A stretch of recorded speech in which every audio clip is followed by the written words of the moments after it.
Bueno, son las 5 de la tarde, hora de inicio de este webinar, donde vamos a estar tratando temas de entrenamiento, de nutrición.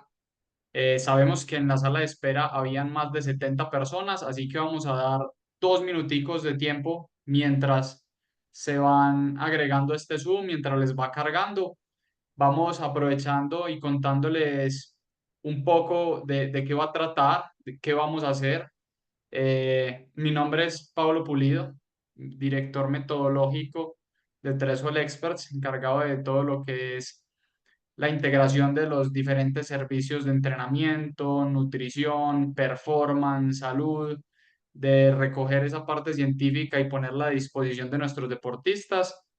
Estoy acá junto con Alexandra Díaz, que es nuestra directora del área de nutrición, ya que pues, digamos, ella no solamente ejerce su papel como nutricionista dentro de la organización, sino que también coordina a las otras nutricionistas para acompañar las citas de valoración de nuestros deportistas y está en el constante research y búsqueda de información, suplementación, de la que hoy vamos a hablar mucho.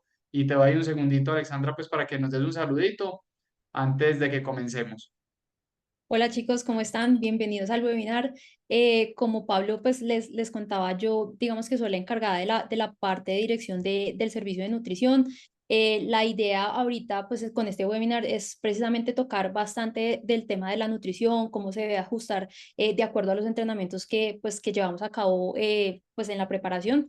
Entonces ahí importante también que tengamos en cuenta que cualquier pregunta es válida, ahí las pueden ir dejando en el espacio de preguntas y respuestas que nosotros vamos a estar súper atentos pues como a tratar de resolver las que más podamos. Para nosotros es un honor y un placer ser eh, una empresa aliada de Training Peaks, poder estar realizando este primer webinar educativo en español en la historia de la aplicación. Es algo de lo cual estamos muy orgullosos de compartir con una plataforma tan importante. Entonces, queríamos compartirles eso. Este webinar va a quedar grabado, van a poderlo repetir en las cuentas de YouTube, tanto de Training Peaks como en la nuestra. Entonces, ya saben que si por algún motivo de conectividad se les llega a caer la conexión en algún momento, podrán entrar a posteriori a revisar nuevamente el contenido en nuestras cuentas de YouTube. Vamos a tener también una sección de preguntas y respuestas. Por eso en esta aplicación de Zoom les pido de que busquen en el menú, no en el chat, sino en esa sección de Q&A, de preguntas y respuestas, de question and answer, no sé en qué idioma tengan configurado el Zoom, y ahí van a poder ir realizando sus preguntas. Mi recomendación es que realicen esas preguntas una vez se les vayan ocurriendo, pero también con la precaución de que la respuesta puede estar un poquito más adelante. Entonces las pueden ir anotando en un papelito, las pueden ir anotando en el celular y ya hacia el final de la charla las pueden poner en esta sección de preguntas y respuestas y vamos a tener un espacio generoso para estar ahí respondiendo cada una de las inquietudes. La idea de este espacio es que sea un espacio científico, que no sea solamente un espacio de opinión, sino que toda la información que les vamos a estar acá compartiendo tiene su respectivo sustento científico. Y bueno, yo creo que ya siendo las 5:04, podemos dar por iniciado este webinar que tiene como título Optimizando el entrenamiento y la nutrición, con el objetivo de superar tus límites, superar esas barreras que hay veces creemos encontrar. Vamos a tratar una diversidad de temas, vamos a hablar de los tipos de entrenamiento, los vamos a enmarcar en 4 grupos porque sabemos de que hay muchos más y por facilidad de este webinar los vamos a dividir en cuatro tipos de entrenamiento, dependiendo del volumen. Recordemos que el volumen es la duración, la cantidad de tiempo que vamos a implementar en ese entrenamiento y la intensidad, qué tan duro estoy realizando ese esfuerzo. Entonces, vamos a dividirlo en entrenamientos de bajo volumen y baja intensidad, bajo volumen y alta intensidad, alto volumen con baja intensidad y alto volumen con alta intensidad. Vamos a ir hablando cada uno de esos entrenamientos y luego vamos a darle las consideraciones nutricionales, la estructura, las adaptaciones, bueno, muchos detalles. Vamos también a hablar de las estrategias nutricionales en el entrenamiento acorde a cada uno de estos tipos de entrenamiento. Vamos a hablar de ayudas ergogénicas. Vamos a hablar también de ayudas terapéuticas. Eso no lo tenemos acá en el índice, pero por allá se los tenemos también incluidas. Un par, no es el foco central, pero también tenemos un par en el desarrollo, eh, tanto para la adaptación como para la recuperación. Y por último, vamos a tener un espacio dedicado a lo que son las preguntas y las respuestas. Un espacio ya un poquito más tipo foro, donde esperamos estar ahí intercambiando ideas y conocimientos con ustedes. Antes de cambiar las diapositivas y entrar en materia, el primer concepto que queremos desarrollar, que queremos trabajar, es la diferencia entre la adaptación y la recuperación. Es algo que es fundamental que todos tengamos en la mente a la hora de ir transcurriendo estas diapositivas. Lo que hay que entender es que para que exista la adaptación, tiene que haber una recuperación. Eso es fundamental. Si yo quiero poder generar adaptaciones en mi cuerpo, ¿qué es una adaptación? Crear unas nuevas mitocondrias, aumentar el tamaño de mis depósitos de glucógeno, mejorar la capacidad de eyección de mi corazón, aumentar el tejido vascular por el cual llevo nutrientes y oxígeno a los tejidos. Esos son adaptaciones.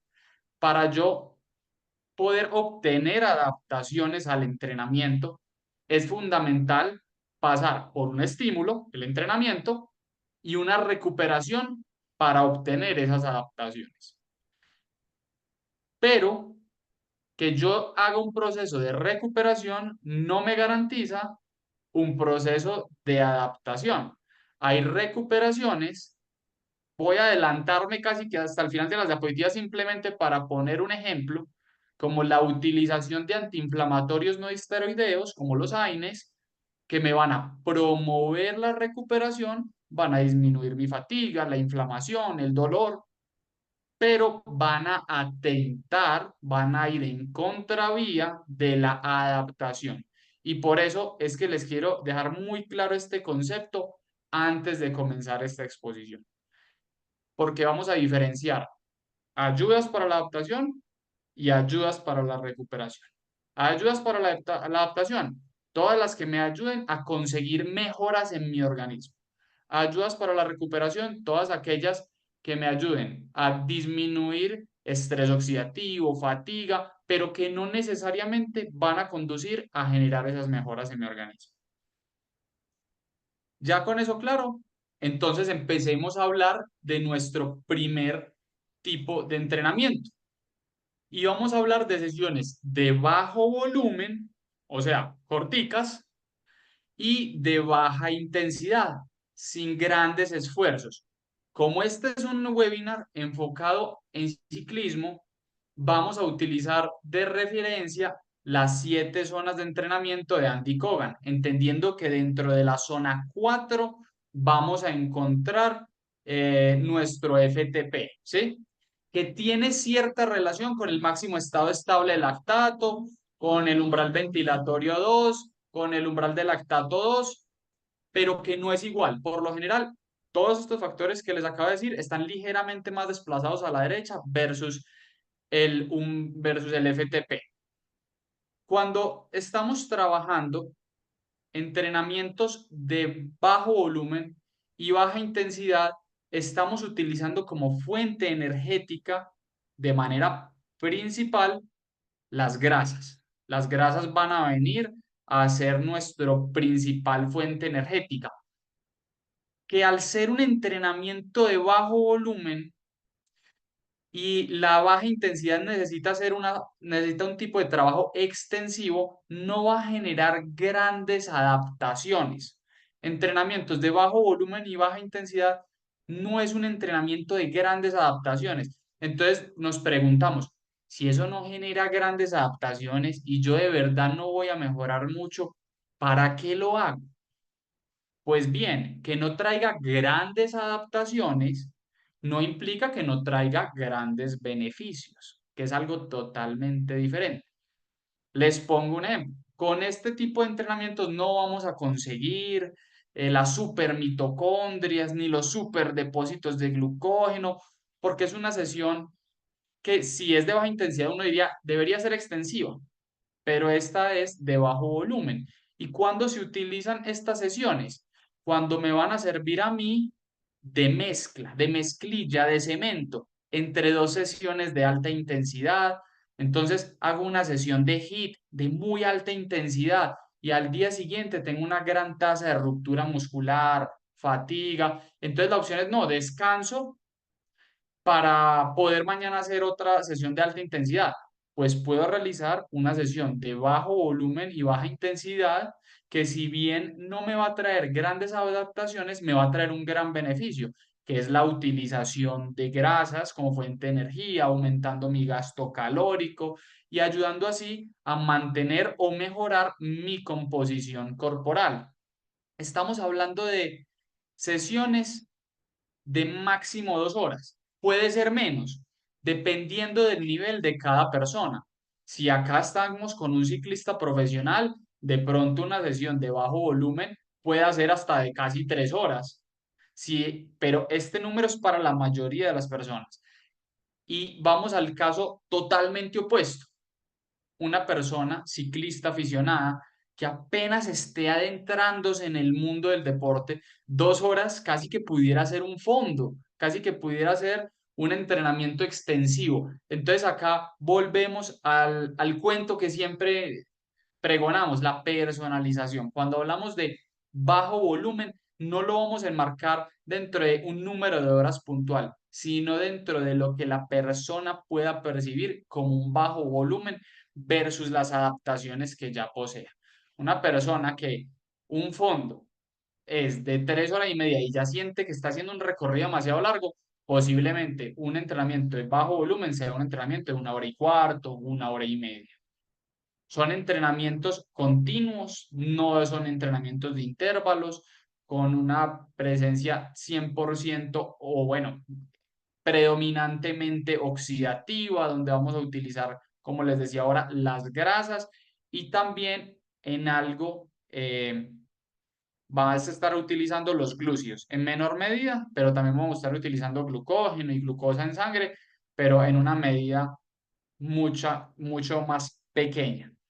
Si bien este entrenamiento también genera algunas adaptaciones, son pequeñas.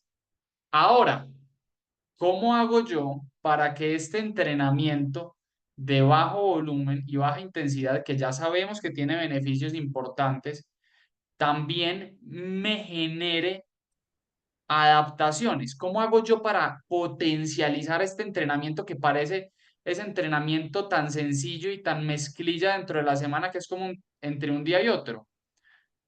Ya Alexandra les va a contar.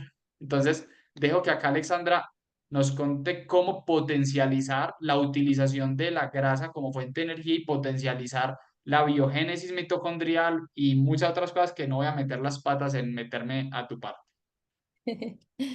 Bueno, chicos, entonces ahora vamos a hablar del tema de la alimentación en este tipo de entrenamiento.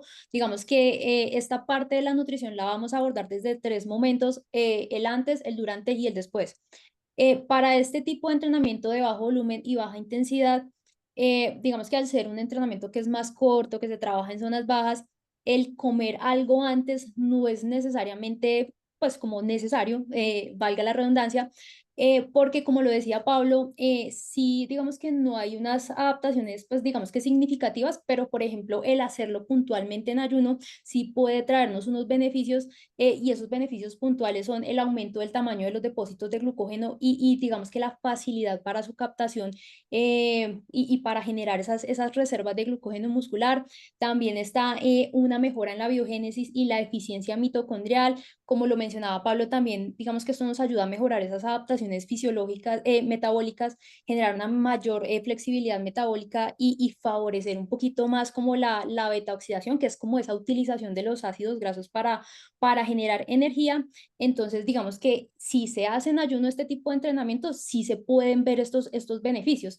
Pero ahí, digamos que hago un paréntesis y sí, digamos que es importante resaltar que si tú eres una persona que está empezando a entrenar, que por ejemplo, no sé, vienes de un estilo de vida muy sedentario, que eres nuevo en el deporte, sí probablemente en estos entrenamientos, aún en estos entrenamientos, necesites comer algo antes de entrenar. Entonces, eso es importante tenerlo en cuenta porque obviamente siempre va a favorecer o siempre va a tener la prioridad el rendimiento. Entonces, digamos que son adaptaciones y formas de manejar la alimentación que podemos ir trabajando. Es normal que al principio de pronto sí necesitemos algo, pero incluso eso lo podemos ir trabajando para lograr también esos entrenamientos en ayuno. Ya durante el entrenamiento, precisamente al ser un entrenamiento que no es muy extensivo, que es en zonas bajas, que no implica tanta intensidad, el aporte de carbohidratos dentro del entrenamiento, digamos que puede manejarse pues desde 0 carbohidratos por hora de entrenamiento hasta 20 gramos de carbohidrato por hora de entrenamiento. Obviamente, si buscamos esas adaptaciones que mencioné inicialmente, la idea también es que el entrenamiento lo hagamos sin carbohidratos, pero, por ejemplo, si es el caso, que es una persona que está empezando a practicar el deporte, que sí probablemente, digamos que necesite un poquito de energía, incluso en estos entrenamientos, sí podríamos hacer uso del consumo de carbohidratos dentro del entrenamiento, pero como les decía, al ser un entrenamiento que no es en intensidades altas, tampoco es que necesitemos tanto. Generalmente con 15, 20 gramos de carbohidrato que logremos consumir, ya eso nos ayuda como a poder realizar estos entrenamientos pues de una mejor manera. Aquí también, y digamos que en todos los entrenamientos hay algo importante y que es algo que generalmente siempre se omite y es el tema de la hidratación. La hidratación es importantísima en todos los entrenamientos porque nos ayuda a termorregular, a evitar todo el tema de lesiones, de calambres. Y ahí, digamos que si el entrenamiento es mayor a 45 minutos, una hora, digamos que ya tenemos que empezar a considerar otras cosas, como es el tema de la reposición de electrolitos y principalmente el sodio, porque el sodio es el electrolito que nosotros perdemos en mayor proporción mediante la sudoración. Entonces ahí la idea es que pues en este tipo de entrenamientos tratemos de consumir entre 600, 700 mililitros por hora de entrenamiento y que con respecto al sodio tratemos de lograr entre 400 a 600 miligramos de sodio por hora de entrenamiento. Ya con respecto al después del entrenamiento, la idea es que, digamos, que tengamos un tiempo de comida, ya sea un tiempo de comida principal o una merienda, que nos aporte tanto carbohidratos como proteína. Obviamente la proteína para reparar como esas leves microlesiones que se generan con el entrenamiento, repletar esas reservas de glucógeno muscular. Generalmente para este tipo de entrenamientos, con que hagamos una relación 1 a 1 carbohidrato-proteína es más que suficiente. Normalmente, por ejemplo, si es una merienda, lo que viene después del entrenamiento, con que aportemos entre 20 a 25 gramos de proteína y carbohidratos después del entrenamiento es suficiente. O incluso si tienes un tiempo de comida principal después del entrenamiento, digamos que eso nos sirve como nuestro recovery, como nuestra comida post-entreno, obviamente garantizando que este tiempo de comida pues tenga una buena distribución, que tenga un buen aporte de proteína, que sean proteínas de alto valor biológico y que pues también esté acompañado de su carbohidrato, porque el carbohidrato después del entrenamiento siempre tiene esa función de proteger la función de la proteína, porque muchas veces cuando se consume la proteína solita, lo que pasa es que esa proteína va como a reponer esa energía que tú gastaste en el entrenamiento, más no a lo que debería, que es como la reparación y construcción de tejido muscular. Entonces eso es como lo principal y que hay que tener en cuenta en este tipo de entrenamientos. Súper, Ale. Entonces voy a recapitular acá un par de aspectos que son importantes que todos nos llevemos en la mente. Estos entrenamientos de bajo volumen y baja intensidad tienen beneficios y una capacidad de generar adaptaciones pequeño. Que si yo adiciono a ese entrenamiento el concepto de entrenamiento en ayunas, voy a provocar mucha mayor carga adaptativa, o sea, voy a lograr muchas más adaptaciones si lo hago en ayunas. Ese ayunas implica cero macronutrientes, ¿cierto? Pero implica un mayor cuidado en la hidratación, ya que si estoy en ayunas me deshidrato más fácil porque al no tener tantos glúcidos ni sodio en el organismo, me deshidrato más rápido. Entonces, toma más relevancia lo que tú nos decías, 600 a 700 mililitros de líquido con electrolitos. Y siempre tener la mira puesta en el día de mañana. 1 gramo de proteína y 1 de carbohidrato para el entrenamiento de hoy, pero si mañana tengo un entrenamiento de alta intensidad, le adiciono otro gramo de carbohidrato y queda en una proporción 2 a 1, ¿cierto? Entonces estaríamos hablando, si son 20 gramos de proteína, de unos 40 de carbohidratos para garantizar la energía para poder realizar los intervalos del día siguiente. Excelente. Vamos entonces ahora a proseguir con lo que es el entrenamiento de bajo volumen, cortico, ¿cierto? Pero con alta intensidad. Definamos alta intensidad como todos sus esfuerzos, por el fin práctico de esta charla, por encima del FTP. Vamos a hablar de zona 5 y zona 6. ¿Qué es importante en esto? Entender de que mi principal fuente energética, vía metabólica, va a ser la utilización de los depósitos de glucógeno y la glucosa circulante. Eso es lo que yo voy a utilizar para generar mi energía, lo que tengo almacenado en los músculos y en el hígado como glucógeno y lo que está circulando como glucosa en mi torrente sanguíneo. Son entrenamientos que en su estructura vamos a encontrar intervalados, como ustedes ven acá en la imagen, son entrenamientos que tienen una proporción de trabajo y descanso, dependiendo qué tan sobre el umbral irá cambiando esa proporción. Entre más alejado se encuentre del umbral del FTP, más arriba, va a ser menos trabajo por más descanso, ya que la intensidad va a ser mayor y también va a ser de uso más exclusivo los glúcidos sobre las grasas o sobre cualquier otro tipo de sustrato energético. Eso ahí es bien clave. ¿Qué beneficios tiene? Nos vamos a encontrar unos beneficios estructurales, digamos que la contracción que se realiza ya por encima del umbral alcanza a ser lo suficientemente importante como para generar cambios estructurales en el músculo, aumento en las miofibrillas, aumento en las unidades contráctiles de actina y miocina, o sea, vamos a ganar fuerza.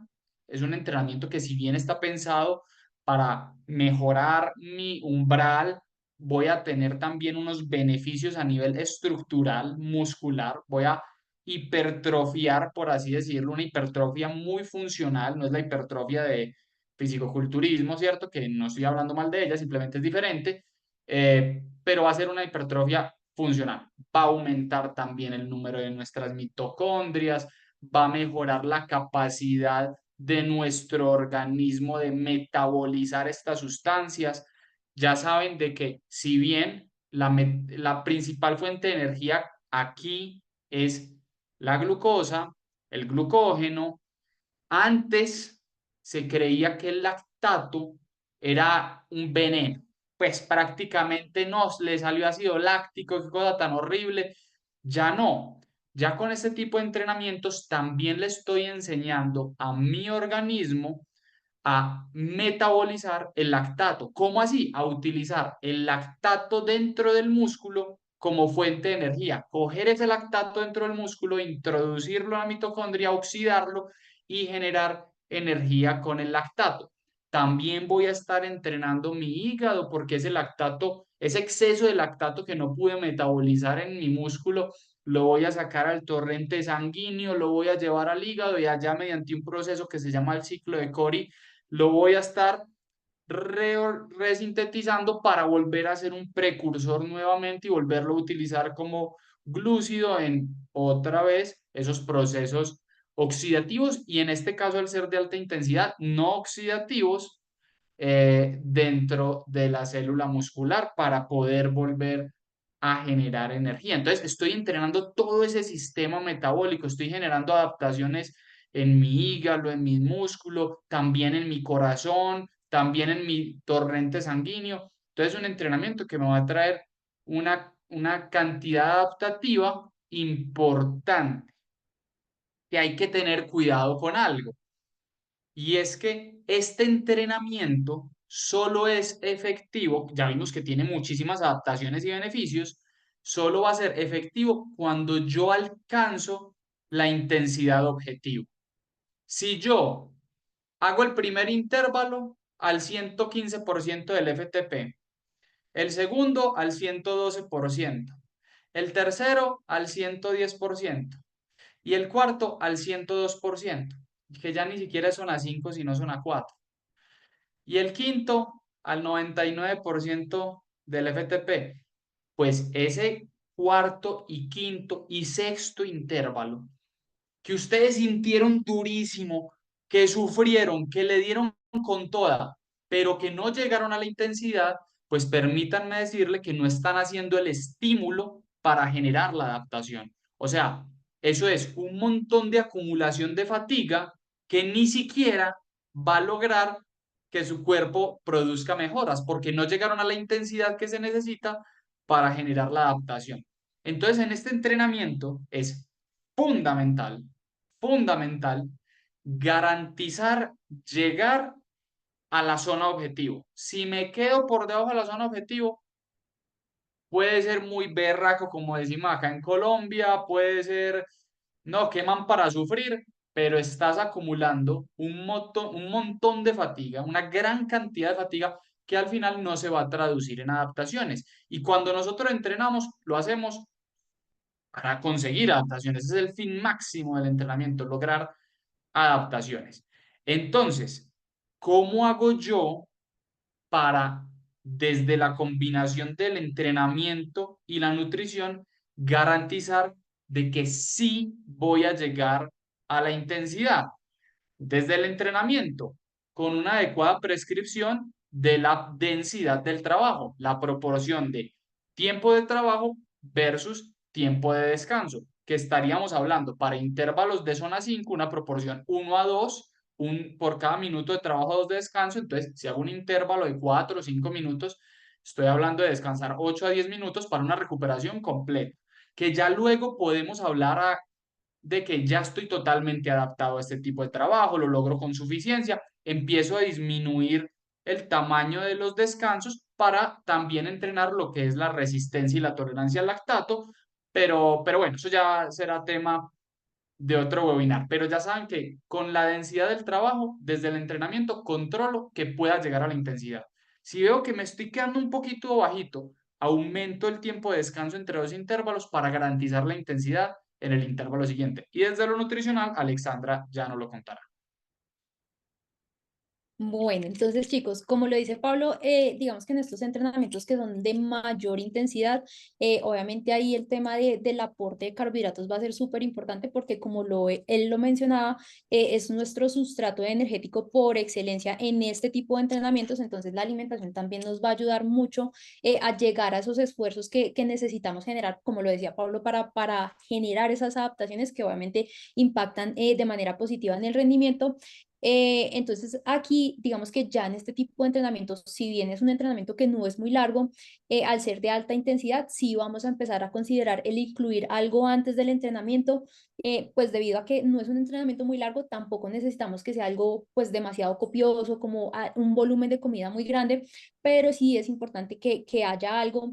Ahí, por ejemplo, pues las opciones están la fruta, algunas galletas sin crema, barritas de cereal. Y aquí también aprovecho de una vez para recalcarles en algo, y es que esa comida previa al entrenamiento y también lo que vamos a hacer dentro del entrenamiento, la idea es que cuidemos tres cosas: el aporte de proteína, el aporte de fibra y el aporte de grasas. ¿Por qué? Porque esas tres cositas, digamos que ralentizan un poco el vaciamiento gástrico y eso dificulta un poco la absorción de carbohidrato, que como les decía, pues va a ser nuestra fuente principal. Entonces, importante tener eso presente. Por eso nosotros, pues cuando recomendamos galletas antes del entrenamiento o incluso dentro del entrenamiento, la recomendación es que no sea con crema, precisamente para cuidar ese aporte de grasas. Por ejemplo, ahí con las barras de cereales también uno siempre les recomienda que traten de que no tengan frutos secos o que tengan muy poquito de eso, precisamente para cuidar esa partecita. Entonces, estas pueden ser como las opciones que podemos implementar en ese momento antes de entrenar. Ya durante el entrenamiento, si bien digamos que el entrenamiento, como lo decía, no es muy largo, el tema de la intensidad, de la alta intensidad, sí implica que tengamos un buen aporte de carbohidrato por hora de entrenamiento, porque digamos que aquí ya empezamos a tener en cuenta el tema o las variables no solo de la duración del entrenamiento, sino también de la intensidad. Entonces, en ese sentido, digamos que se tienen que considerar esas dos cosas para establecer el consumo de carbohidratos que vamos a necesitar. Entonces, la idea es que para este tipo de entrenamientos podemos manejarnos entre 40 a 60 gramos de carbohidrato por hora de entrenamiento. Debido a que es un entrenamiento de alta intensidad, nos va a servir muchísimo utilizar esos carbohidratos de rápida absorción o de índice glucémico alto. Entonces, ahí, por ejemplo, las opciones son muchas. Está la mermelada, la miel, los dátiles. Aquí pues en Colombia y en varios países de Latinoamérica tenemos el bocadillo o el membrillo o la pasta de guayaba.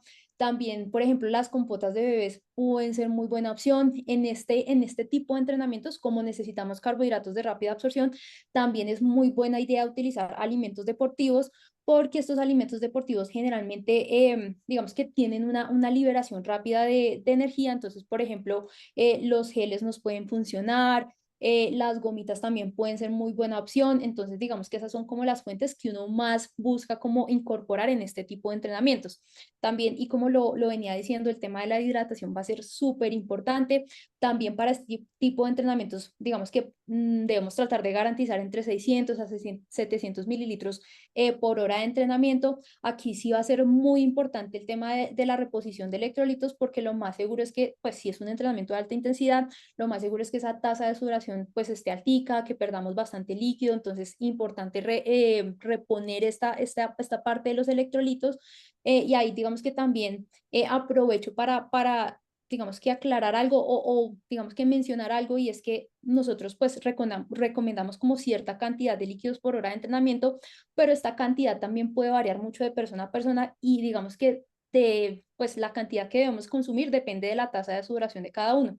Entonces siempre es importante como tratar de evaluar esa partecita para que ajustemos, porque por ejemplo si tú eres una persona que tiene una tasa de sudoración más bien baja, puede que no sé, 700 mililitros sea mucho, como también puede pasar lo contrario. Y si tú eres una persona que pierde mucho líquido, que por ejemplo vives en un clima cálido, en un clima húmedo, puede que esos 600, 700 mililitros por hora de entrenamiento queden cortos. Entonces, importantísimo tratar siempre de evaluar esa parte. Ya después del entrenamiento, igual vamos a manejar la misma relación carbohidrato-proteína uno a uno. Aquí de pronto sí, digamos que tratar de no tanto los 20 gramos de proteína y carbohidratos, sino un poquito más altico, porque como son entrenamientos de alta intensidad, sí, digamos que la ruptura de la fibra muscular puede llegar a ser un poco mayor. Entonces sí es importante tratar de aportar un poco más de proteína. Ahí pues las opciones son muchísimas. Podemos hacerlo a través pues, de alimentos convencionales. Entonces la proteína a través del huevo, de las carnes, del yogur griego. Pero también se puede hacer uso de suplementos de aislados de proteína o incluso de recoveries. Pero entonces ahí, por ejemplo, con el tema de los recoveries, sí es importante mirar pues, como el recovery que vamos a utilizar, porque la gran mayoría de los recoveries que nosotros encontramos en el mercado tienen una relación carbohidrato-proteína muy alta. Generalmente es 3 a 1, 4 a 1. Y digamos que si se hace utilizar un recovery, la idea es que por lo menos la relación carbohidrato-proteína sea 1 a 1. Digamos que yo les recomiendo un poquito más el utilizar un suplemento aislado de proteína, porque nos da un poquito más de versatilidad por ejemplo, si necesitamos aportar carbohidratos, ya sea en relación 1 a 1 o 2 a 1, podemos completar ese aporte de carbohidratos haciendo uso de alimentos. Entonces, digamos que yo me inclino un poquito más hacia el suplemento de proteína aislado, pero si de pronto se nos facilita un poquito más el recovery, tratar de conseguir uno que sea una relación 1 a 1. Por ejemplo, CIS tiene un recovery que a mí me parece muy bueno, que precisamente tiene relación 1 a 1, y me parece que es como el más fácil de conseguir. Entonces, de pronto esa podría ser una marca recomendada. Igual también ahí digamos que esa relación carbohidrato y proteína también puede variar dependiendo de lo que tengamos al siguiente día, porque por ejemplo, si no sé, si es al siguiente día tenemos un entrenamiento que también es muy exigente, podemos manejar una relación 2 a 1. Entonces ahí, por ejemplo, ya no serían 25 de proteína y 25 de carbohidratos, sino 25 de proteína, 50 de carbohidratos, o incluso si este entrenamiento que estamos haciendo de bajo volumen y de pronto de alta intensidad, digamos que cuenta como una activación previa a una carrera, la relación que uno podría llegar a manejar es 3 a 1, buscando hacer como esa carga de carbohidratos pues para el día de carrera. Entonces eso sería como lo que habríamos que tener en cuenta para este tipo de entrenamientos. Vale, súper bien. Entonces, a manera de recopilación de las bajo volumen y alta intensidad, son sesiones que se hacen intervaladas, que tienen un gran potencial adaptativo. No se recomienda hacerla en ayunas. Es fundamental para poder garantizar la intensidad, una adecuada densidad del trabajo y un adecuado aporte de carbohidratos durante el entrenamiento. También es fundamental garantizar una adecuada hidratación. No solamente basta con la adecuada ingesta de carbohidratos, sino también la hidratación. Recordemos que una pérdida del 2% del líquido corporal puede llevar a una disminución del rendimiento mayor del 5%, o sea, muy grande para tener eso en cuenta. Hay que evitar los alimentos con un alto contenido de fibras, grasas y proteínas en el antes y el durante para que no inhiban la absorción de los carbohidratos. Hay que tener un adecuado aporte proteico por el componente estructural muscular que, digamos, se ve afectado o se ve trabajado, porque al final es para buscar la adaptación en este tipo de intervalos. Y hay que personalizar la tasa de sudoración. Se personaliza esa tasa de sudoración, que en mi caso, nosotros en Tresol con nuestros deportistas lo hacemos, esas personas que entrenan con nosotros le calculamos la tasa de sudoración y en mi caso es de aproximadamente unos 1.100 mililitros por hora. O sea, yo si me pongo a tomar 700 mililitros por hora en una competencia, luego de las 2 horas y media, ya voy mal, ya voy mal. Muy bien. Ahora vamos a hablar de los entrenamientos de alto volumen, mucha duración, pero baja intensidad. Estamos hablando de una zona 2, estamos hablando algunos toquecitos de zona 3 bajita. Por eso hablamos de que es un entrenamiento continuo, no intervalado, con un predominio de leve intensidad. Decimos predominio porque es que en un fondo de 4 horas, 5 horas, en algún repecho, en alguna subida corta, que yo me pare pues unos cuantos segundos y se suba un poco la potencia, no va a dañar el trabajo de alta intensidad. Es un trabajo que va a traer un beneficio importante en el cambio de la composición corporal, que tiene como principal sustrato que ¿cuál es el beneficio? La disminución pues del tejido graso corporal, que va a tener como principal sustrato energético las grasas, que va a generarnos un gran potencial adaptativo en lo que es la generación de células sanguíneas en eritrocitos que van a transportar ese oxígeno por nuestro organismo, la creación de nuevas mitocondrias, el aumento del tamaño en las mitocondrias, la generación de más profundas y numerosas invaginaciones en la mitocondria. Si ven estas ramitas, esas son las invaginaciones de la mitocondria. Entre más grandes sean, hay una mayor superficie para el intercambio de electrones y poder producir mejor y más rápido la energía. Vamos a tener una serie de adaptaciones cardiopulmonares, cardiovasculares, un aumento en el tamaño de nuestro corazón, un aumento funcional que es diferente a una enfermedad. Vamos a tener un mejor reclutamiento de los músculos respiratorios, un aumento de la capacidad de trabajo de los músculos respiratorios y ya lo que habíamos hablado de la angiogénesis.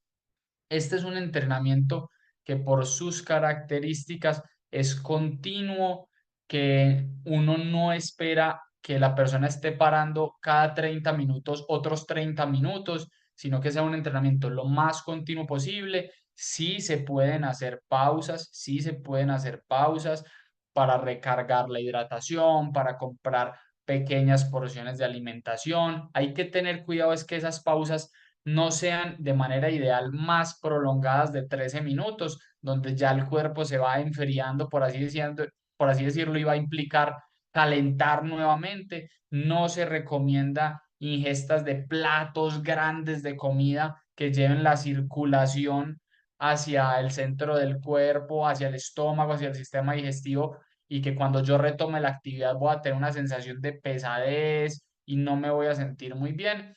Pero es una zona muy utilizada incluso en los campeones olímpicos de los deportes de resistencia, en los ciclistas profesionales, en los grandes deportistas de endurance. Se habla que se trabaja entre el 80 y el 96 perdón, 94% del tiempo, entre el 80 y el 94% del tiempo se dedican al trabajo en este tipo de entrenamientos de volumen y baja intensidad. O sea, acá es donde los grandes profesionales pasan la mayoría del tiempo.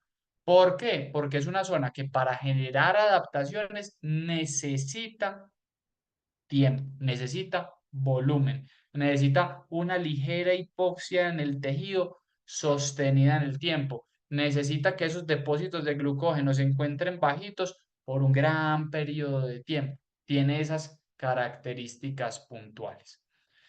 Ahora, desde la nutrición, Alexita, te dejo ahí para que nos cuentes un poquitico de cómo debe ser el abordaje de este tipo de entrenamientos. Bueno, chicos, entonces ya en esta partecita, pues como lo decía Pablo, sí, digamos que el sustrato energético principal, pues son las grasas, pero eso no implica que también haya alguito de utilización de los carbohidratos. Obviamente, pues al trabajarse en zonas más bajitas no vamos a necesitar tanto carbohidrato como, por ejemplo, si miráramos el entrenamiento solo desde la duración. Entonces, digamos que eso es lo que va a marcar como sí, como la pauta para lo que vamos a hacer en la alimentación en este tipo de entrenamientos. eh, con respecto al antes, digamos que sí, al ser un entrenamiento que es más prolongado, sí es necesario como tener algo antes del entrenamiento, sí va a ser algo un poquito más grande que pues, por ejemplo, con los entrenamientos de bajo volumen y alta intensidad. Entonces, por ejemplo, opciones muy buenas en este momento, partiendo de lo que habíamos mencionado antes, que tenemos que cuidar el aporte de proteína, grasas y fibra. Opciones que son muy viables son, por ejemplo, el sándwich de queso y manzana o incluso banano. Un parfait también puede funcionar muy bien. La típica y la que a muchos nos funciona, la avenita la avenita en hojuelas con frutica. También están las hojuelas de maíz, pues con fruta también pueden ser muy buena opción.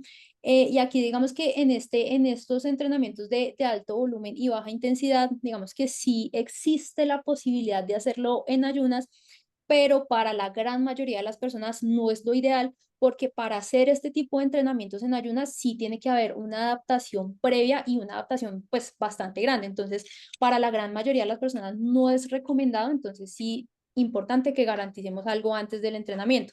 Esta comida antes del entrenamiento, pues al no ser algo tan grande, la podemos hacer entre una hora, hora y media antes del entrenamiento para asegurarnos de que hemos hecho ese proceso de digestión de manera adecuada, que no vayamos a empezar el entrenamiento sintiéndonos pesados, con distensión abdominal, incluso con algo de reflujo. Importante que demos ese tiempito de digestión. Ya con respecto a lo que vamos a hacer durante el entrenamiento, como les decía, el aporte de carbohidratos que vamos a hacer no es tan alto como si lo miráramos desde la duración, pero sí tiene que haber algo. Generalmente uno recomienda entre 50 a 70 gramos de carbohidrato por hora de entrenamiento.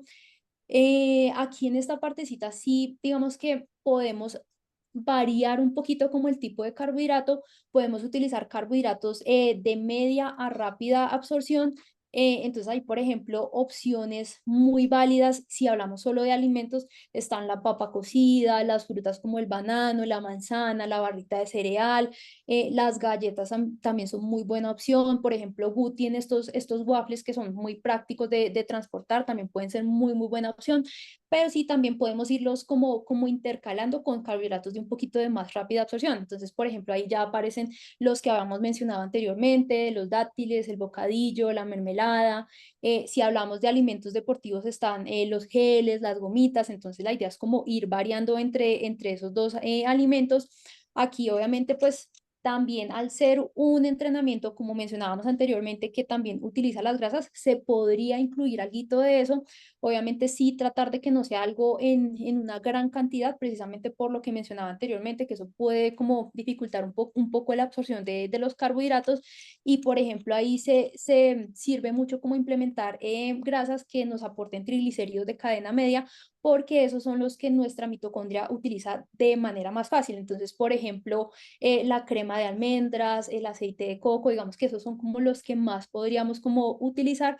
Entonces, pues es viable, pero pues digamos que ahí, por ejemplo, si tú buscas hacer una recomposición corporal, digamos que sí, lo ideal es como cuidar esas grasitas para poder hacer utilización de esas reservas de tejido adiposo. Ya con respecto al tema de la hidratación, la recomendación 600 a 700 mililitros de agua por hora de entrenamiento. Y aquí digamos que empezamos a considerar otro factor en la hidratación y es la inclusión de carbohidratos. ¿Por qué? Porque aquí, digamos que ya como estamos utilizando o estamos consumiendo cantidades un poquito más altas de carbohidrato, el llevar carbohidrato en la bebida también nos permite llegar a esas cantidades de manera más fácil, sin que tengamos que irnos tan cargados de, pues, de comida a los entrenamientos, sin que tengamos que estar comiendo. Entonces, el incluir carbohidrato dentro de la hidratación también es una muy buena opción. Incluso ahí, pues el incluir esas bebidas hidratantes con carbohidratos también nos ayuda como a lograr algo de reposición de electrolitos. Igual siempre, y también hay que tener eso en cuenta, cuando yo les hablo de reposición de electrolitos, siempre les hablo más o menos del mismo rango, 400 a 600 miligramos de sodio por hora de entrenamiento. Entonces aquí, por ejemplo, sí hay que tener muy presente que si vamos a utilizar una bebida hidratante con carbohidratos, es importante que tengamos en cuenta tanto el aporte de carbohidratos que nos da la bebida como el aporte de sodio, porque la mayoría de estas bebidas, digamos que el aporte de sodio no es muy bueno, generalmente suelen estar como entre los 200, 250 miligramos por porción. Entonces ahí, por ejemplo, nos haría falta algo como para llegar por lo menos a esos 400 miligramos de sodio por hora de entrenamiento. Entonces ahí digamos que hay varias formas en las que podemos manejar eso como para lograr llegar a ese requerimiento mínimo de sodio. Una opción que es la más casera, la más económica, la más práctica es reforzar con sal de mesa, porque la sal de mesa básicamente es cloruro de sodio. Entonces ahí pues digamos que, como les decía, el sodio es el electrolito que más buscamos reponer. Si lo vamos a hacer con sal de mesa, hay que tener una cosa muy presente y es que en 1 gramo de sal de mesa hay 400 miligramos de sodio. Entonces, por ejemplo, para reforzar una bebida como por ejemplo la que les muestro acá de Enervit, la Isotonic Drink, o incluso el Isocarb, tendríamos que utilizar medio gramito de sal porque pues digamos que estas bebidas tienen, si no estoy mal, 250 miligramos de sodio por porción. Pero por ejemplo, si hablamos de una bebida como la de 226ers, que si no estoy mal nos aporta 98 miligramos de sodio por hora de porción, ahí por hora de porción, no, por cantidad preparada, por porción preparada, ahí sí la idea sería que aportáramos el gramito de sal completo. Digamos que esa es la opción como más práctica, pero también, probablemente como muchos saben, también existen los suplementos de electrolitos, están en presentaciones como de tableticas para disolver, están los que son de polvito, incluso para estos casos en donde de pronto se busca mm, como completar ese aporte de sodio de una bebida hidratante. A mí una opción muy práctica me parece como las pastillitas, las capsulitas de electrolitos, porque tú simplemente te tomas la pastillita y ya sabes que con eso repusiste el sodio que necesitabas en esa hora. Entonces también puede ser muy buena opción, pero incluso también para este tipo de entrenamientos, bebidas como más comerciales como el Gatorade también pueden funcionar muy bien porque nos dan ese aporte de carbohidratos y también nos dan alguito de sodio. Generalmente también, por ejemplo, el Gatorade tiene, si no estoy mal, 230 y algo gramitos de sodio, miligramos de sodio, entonces también sería una bebida que necesitaría ser reforzada. Entonces, eso para que lo tengamos en cuenta. Aquí también, digamos que con respecto a la alimentación durante el entrenamiento, por ejemplo, si vamos a implementar un aporte de carbohidratos entre los 60 a los 70 gramos por hora de entrenamiento, también tenemos que empezar a considerar la relación glucosa-fructosa, que ya más adelante les voy a hablar un poquito de eso.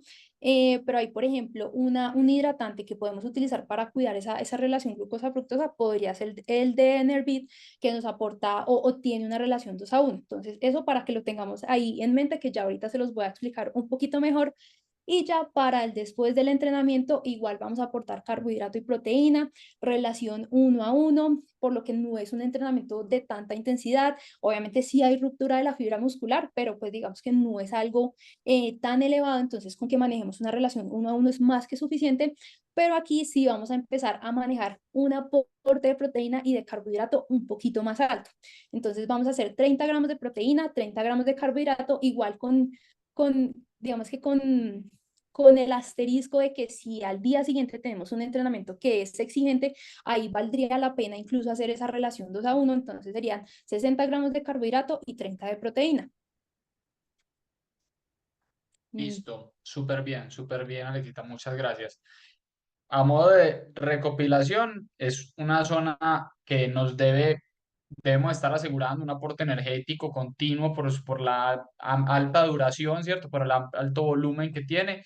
Acá solamente sumo una cosita, y es que muchas personas, y no está mal, incluso muchos profesionales, están utilizando una estrategia, y es que en estos entrenamientos de alto volumen salen en ayunas y por allá cuando va 1 hora y media, 1 hora y 45, eh, paran, hacen un pequeño desayuno rápido, unos 10 15 minutos, con algunas de las opciones que tú nos mostraste acá, y ya continúan a hacer el volumen extensivo. ¿Para qué? Para potencializar esas adaptaciones en esa primera hora y media, y ya luego continúan con el entrenamiento extensivo, ¿cierto? Igual en zonas bajas, y es una forma de poder incluso potencializar un poco más este entrenamiento. Bueno, por ahí veo que ya tenemos una muy buena cantidad de preguntas y respuestas, pues una muy buena cantidad de preguntas para darle respuesta. Vamos a hacer alto volumen y alta intensidad antes de entrar en lo que son ayudas ergogénicas y terapéuticas. Y si te parece, respondemos las preguntas y respuestas y ya luego continuamos con esa parte final del webinar.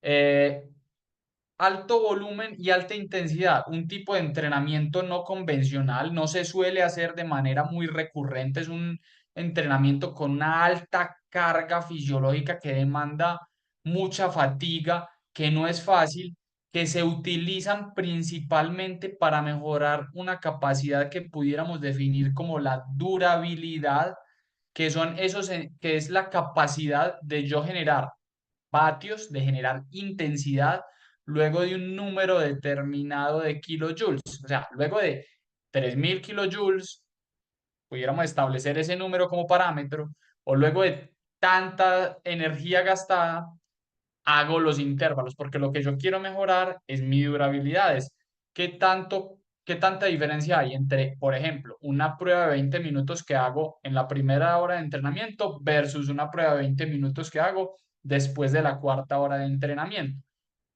Entre más diferencia haya entre los dos, tengo una peor durabilidad. Entonces, el objetivo va a ser tener una mejor durabilidad.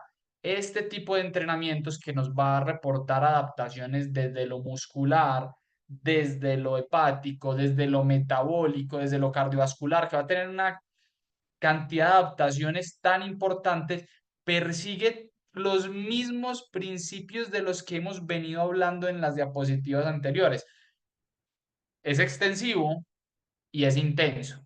Entonces, yo tengo que poder garantizar llegar a la intensidad para poder generar la adaptación. Y para poder llegar a la intensidad en este tipo de entrenamientos, ¿qué debo hacer? Uno, tener una buena proporción de trabajo y descanso. Eso es una buena densidad. Dos, tener un adecuado aporte de carbohidratos, porque la principal vía metabólica en la parte intensa de este entrenamiento, que es la más importante, es la glucolítica. Y tener una muy buena hidratación, porque al ser un entrenamiento tan extensivo, es mucho más factible que tenga una hiponatremia, o sea, bajos niveles de sodio en mi organismo, o una deshidratación que me dificulten llegar a la intensidad. El objetivo de estos entrenamientos es ser capaz de generar la intensidad en el momento adecuado. Así voy a garantizar que puedan darse las adaptaciones en mi organismo. Y ahora bien, ¿cómo vamos a garantizar desde lo nutricional que esto ocurra?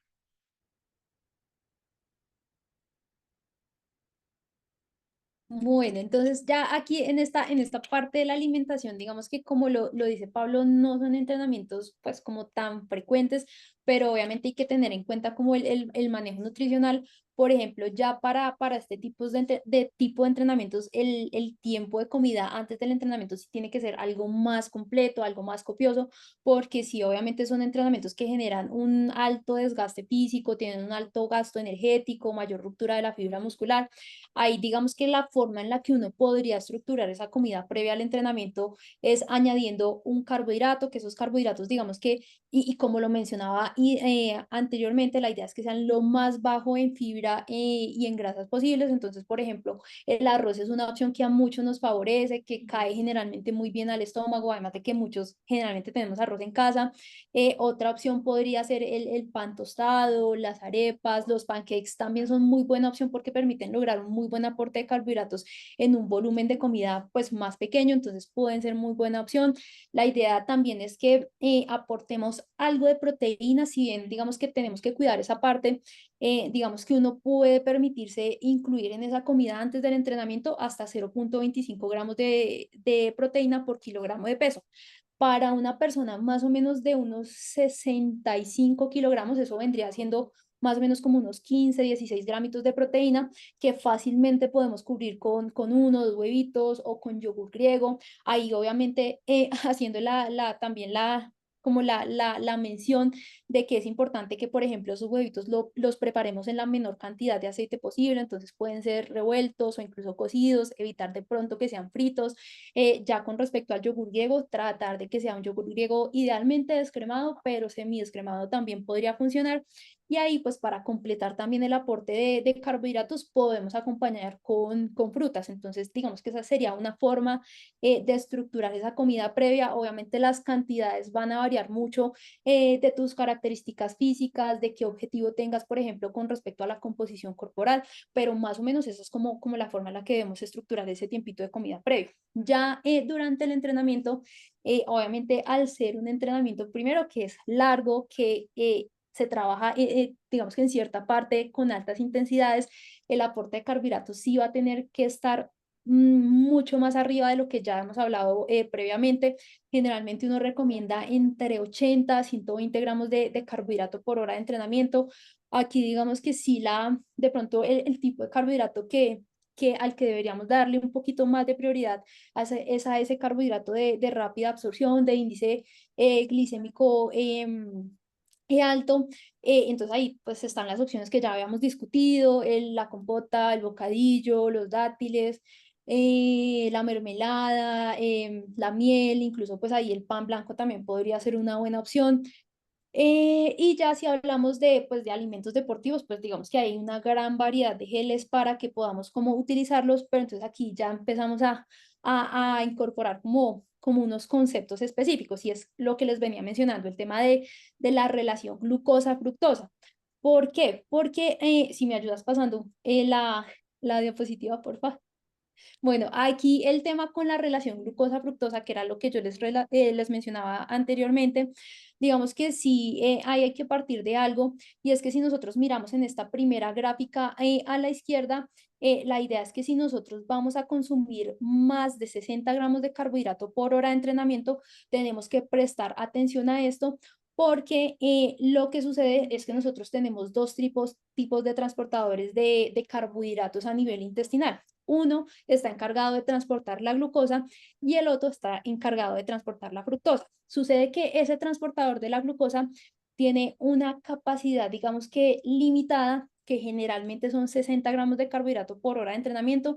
Sí, digamos que con entrenamiento de tracto gastrointestinal puede llegar a estar un poquito más arriba, pero digamos que este transportador como tal, digamos que no es tan fácilmente modificable. Y está el otro transportador, que es el de la fructosa, y ese transportador, digamos que inicialmente tiene una capacidad de 30 gramos de carbohidrato por hora de entrenamiento, pero se puede llegar a llevar hasta los 60 gramos de carbohidrato por hora. Entonces aquí la idea es que a medida que esa cantidad de carbohidratos va aumentando por hora de entrenamiento, el transportador de la fructosa tiene que ir teniendo una mayor participación. Entonces, por ejemplo, cuando el aporte de carbohidratos es como de 60, 90 gramos por hora de entrenamiento, uno podría manejar manejar una relación glucosa-fructosa 2:1, que vendría siendo 60 de glucosa y 30 de fructosa, pero a medida que vamos avanzando en esas cantidades, como les decía, la glucosa, pues vamos a tener que hacer ese aumento a partir de la fructosa. Entonces, la idea es que esa relación 2:1 vaya, digamos que disminuyendo, vaya volviéndose 1:1 o 1:0.8, porque lo que pasa es que, digamos que si después de los 60 gramos de carbohidratos, si no se empiezan a utilizar esos dos transportadores, lo que va a pasar, y como se ve aquí en esta gráfica de la parte derecha de abajo, es que si solo utilizamos, por ejemplo, el transportador de la glucosa, lo que va a pasar es que esa glucosa no se va a absorber hacia el torrente sanguíneo, no va a poder ser utilizada como fuente energética, y al quedar esa glucosa, digamos que en el intestino, se va quedando ahí, se va quedando ahí.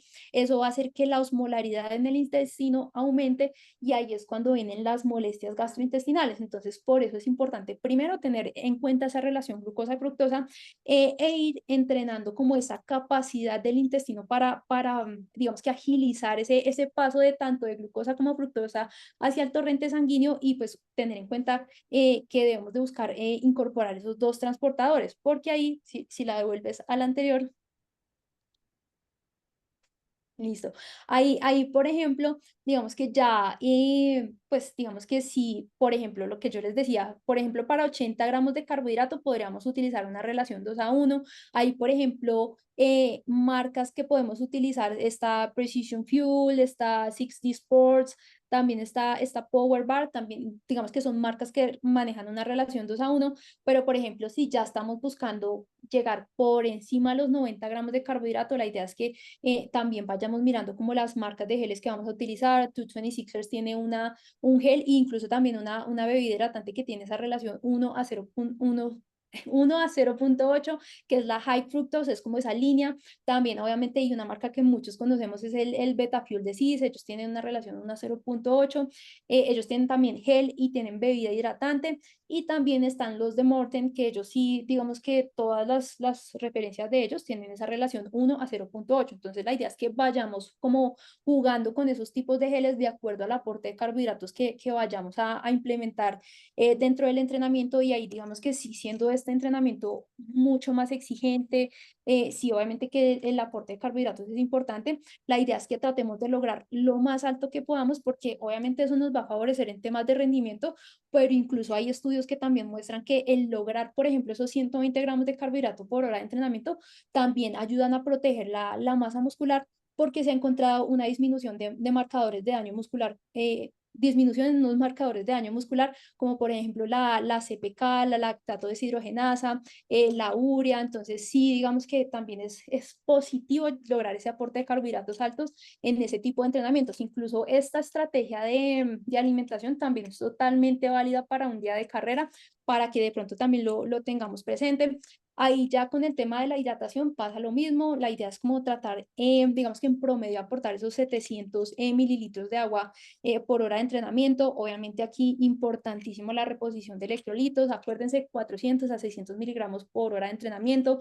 Obviamente ahí también, y como les mencionaba anteriormente, lo ideal es que ese líquido que nosotros llevemos también lleve algo de carbohidratos, para lograr esas grandes cantidades de carbohidrato por hora de entrenamiento, pues sin mucha dificultad.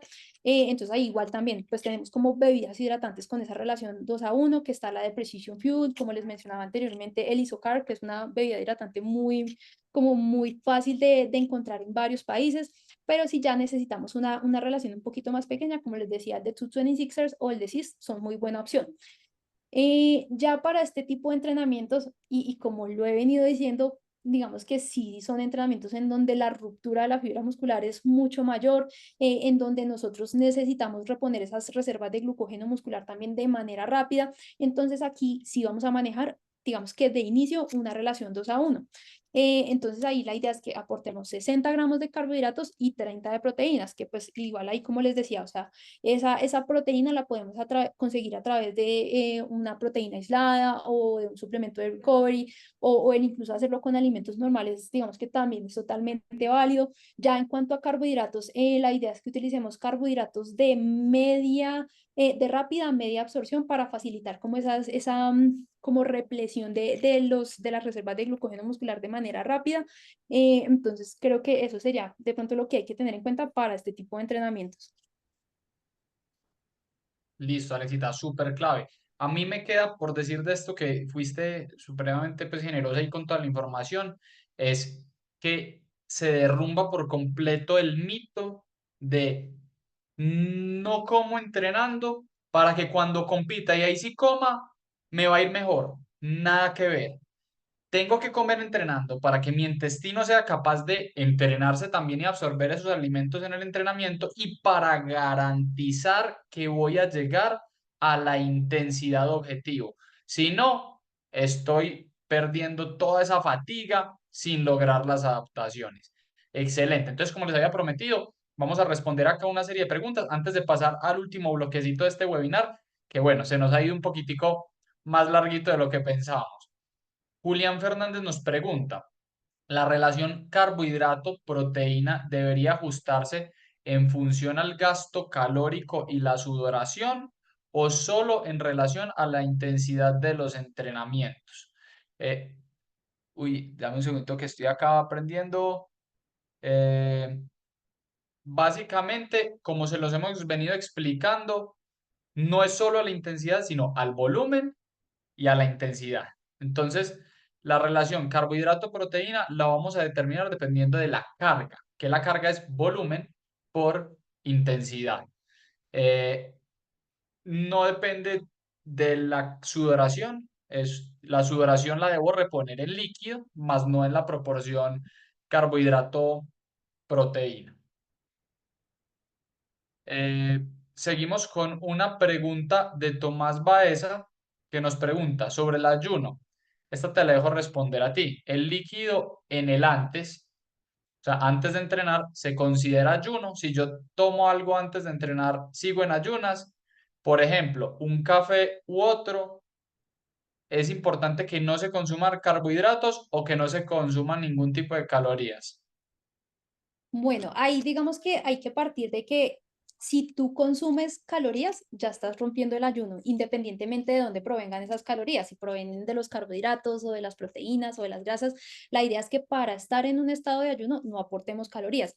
Entonces, en ese sentido, digamos que, por ejemplo, si tomamos, no sé, un café o, no sé, una infusión, digamos que esas bebidas sí son permitidas porque no logran romper ese ayuno. Por ejemplo, los electrolitos también podrían utilizarse pues en ese tipo de entrenamientos porque no nos rompen ese ayuno, pero ya por ejemplo si hablamos de bebidas como, no sé, un jugo, un yogur, no sé, leche, eso sí ya estaría rompiendo el ayuno, pero bebidas como el café, las infusiones, los tecitos, los podemos implementar perfectamente. O sea, los micronutrientes no me rompen el ayuno, los macronutrientes sí. Ajá, exacto. Alex Londoño nos pregunta, ¿qué tan buenos son los batidos para el antes o después del entrenamiento? Y si son buenos, ¿cuáles son los recomendados? Bueno, ahí, pues pucha, es una pregunta demasiado difícil de responder porque es que batidos hay un millón con un millón de finalidades. Pues como veíamos ahorita, para los entrenamientos de baja intensidad y bajo volumen yo no me lo gastaría en eso.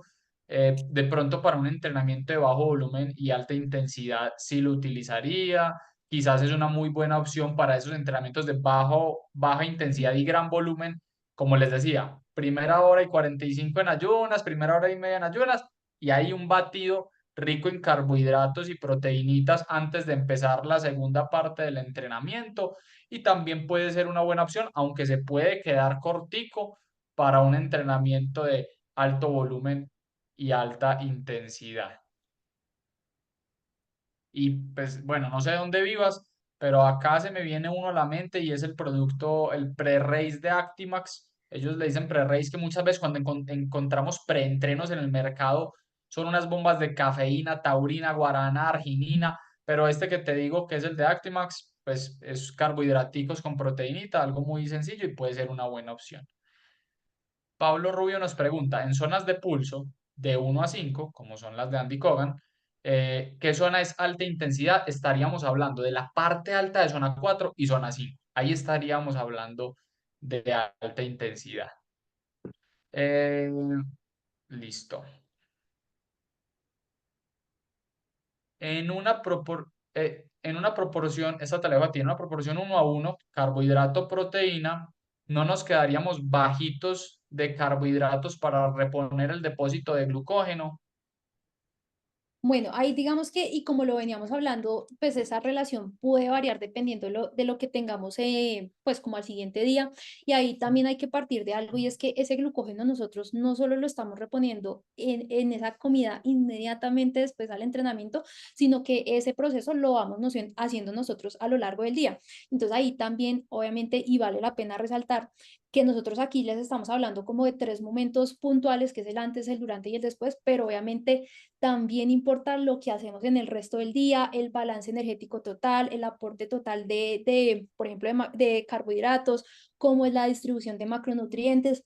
Entonces, sí, digamos que dependiendo de lo que tengamos al siguiente día y, por ejemplo, qué tan alta haya sido como el desgaste físico dentro del entrenamiento, puede que necesitemos una relación un poquito más alta, pero generalmente y para la gran mayoría de los entrenamientos con una relación 1 a 1, digamos que ya hay digamos que se empieza a comenzar reposición del glucógeno de manera adecuada, pero obviamente importante garantizar que en el resto del día los tiempos de comida pues tengan también un adecuado aporte de carbohidratos, precisamente para ir reponiendo ese glucógeno como de manera progresiva, porque también hay otra cosa que hay que tener en cuenta, y es que generalmente cuando se está haciendo esa reposición de glucógeno muscular en cantidades, digamos que por encima del 1,5, 1,6 gramos de carbohidrato por kilogramo de peso, digamos que esa represión de las reservas de glucógeno ya empiezan a rebalsar un poquito, y digamos que ya por encima de esa capacidad lo que puede suceder es que esos carbohidratos que estamos consumiendo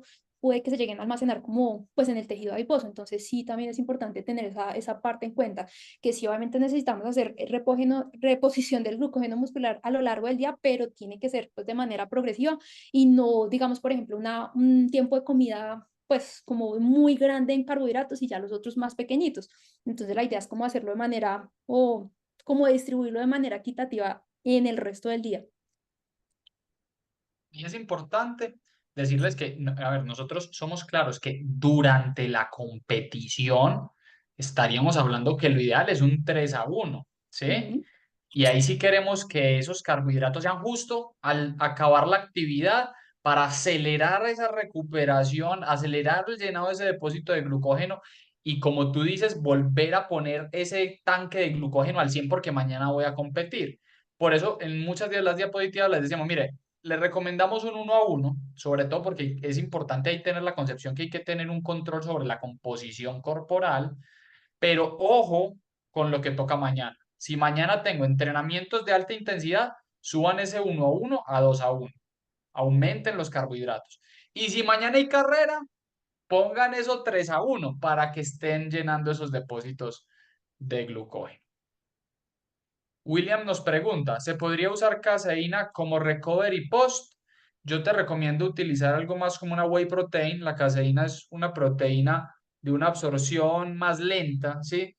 Y digamos que la caseína tiene más evidencia de utilizarla en las horas de la noche, para ese periodo de tiempo que voy a estar dormido sin ingerir alimentos. Ahí la caseína tiene un poquitico más de evidencia, pero también si ya tienes la caseína comprada, pues ya tómatela ahí, que tampoco pues va a ser grave tampoco. Eh, Listo. Diana, ¿cómo recomiendan la alimentación para una triatleta teniendo en cuenta que los triatlones pueden tener la mayoría de días dos entrenamientos con diferente relación en intensidad y volumen? Esa también me la meto yo ahí, y es personaliza cada entrenamiento. O sea, en el entrenamiento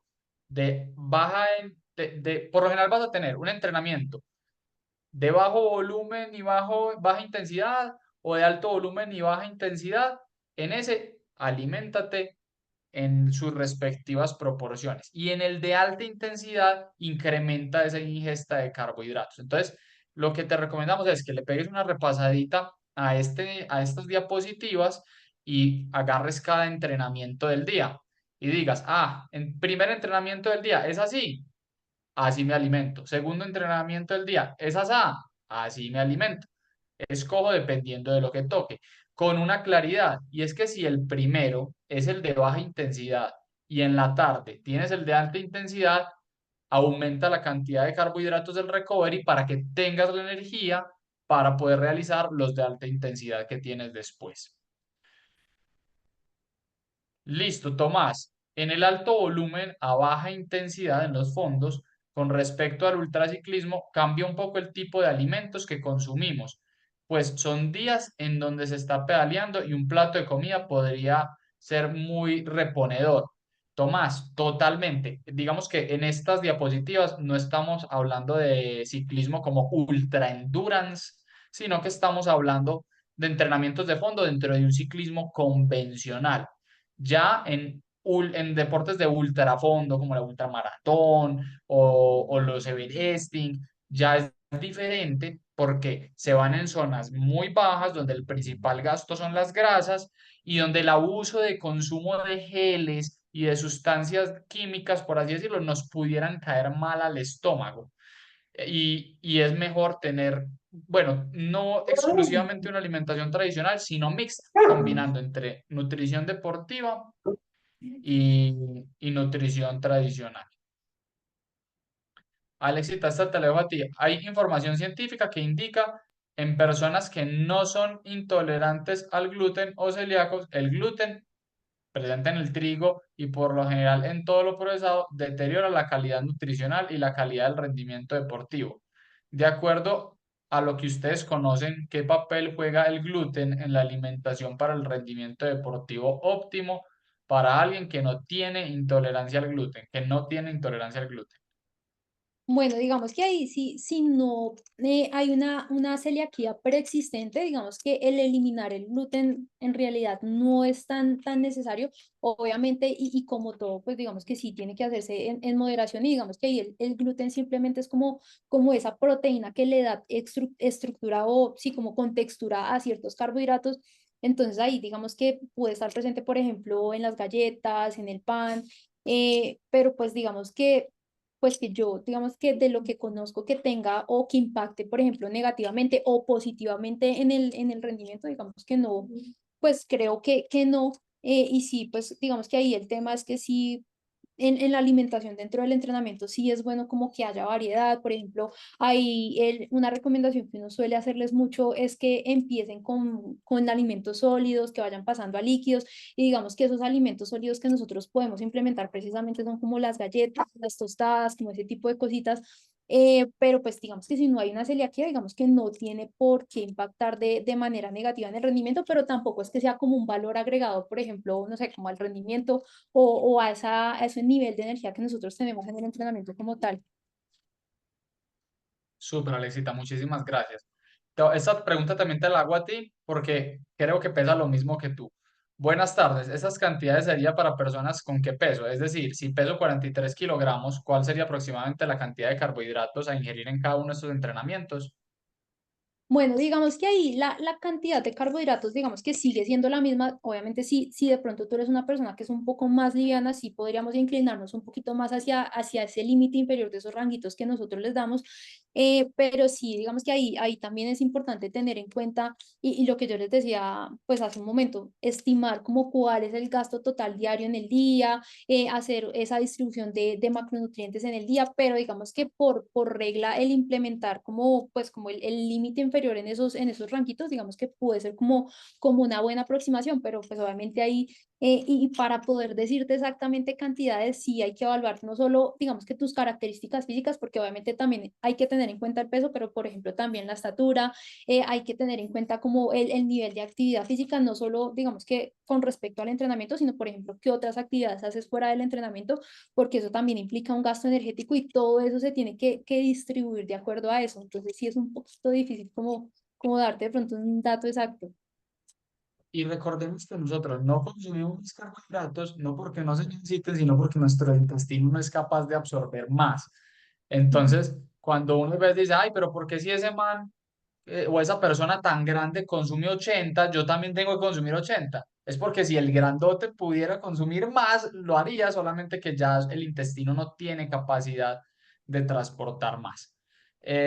Bueno, ahí ya llevamos 10 preguntas con el objetivo de ser bien fieles con el tiempo. Vamos a seguir con las diapositivas que ya estamos cerquita al final. para no aburrir de pronto a algunos que no están en las preguntas y están esperando las próximas diapositivas. Y al final, Alexandra y yo nos comprometemos a quedarnos otro buen espacio de tiempo respondiendo inquietudes. Vamos ahora a hablar del entrenamiento para la adaptación. Entonces, es diferente lo que yo hago para recuperarme a lo que hago para adaptarme. ¿Qué opciones de entrenamientos o de prácticas yo realizo que mejoran mi adaptación al entrenamiento? El entrenamiento en altura va a mejorar mi capacidad oxidativa. Más que el entrenamiento en altura, el residir en altitud. Acá, digamos que la mejor estrategia que existe para promover las adaptaciones es dormir alto, dormir con una menor presión atmosférica, dormir a una mayor altitud y realizar los fondos, los entrenamientos de baja intensidad en altura, pero realizar los entrenamientos de alta intensidad, tanto los largos como los cortos, a una baja altitud para poder generar más intensidad, más carga y así poder una mayor adaptabilidad. También estaríamos hablando de lo que es el entrenamiento del calor, cuando mi objetivo deportivo es la competición en altas temperaturas. Si bien el sueño, y qué pena voy un poquito rápido porque sé que vamos bien pasados de la hora, si bien el sueño es una estrategia de recuperación, es posiblemente el momento más importante del día para generar las adaptaciones. ¿Cómo así? Aquí es donde mi carga hormonal va a recuperar de manera más efectiva mis estructuras musculares. Entonces, en la noche, mientras estoy dormido, sobre todo en esa parte del sueño más profundo, es donde se están dando todos esos procesos metabólicos y todos esos procesos adaptativos que me van a ayudar a mejorar. Y ahí la importancia de un sueño reparador y de la suficiente duración.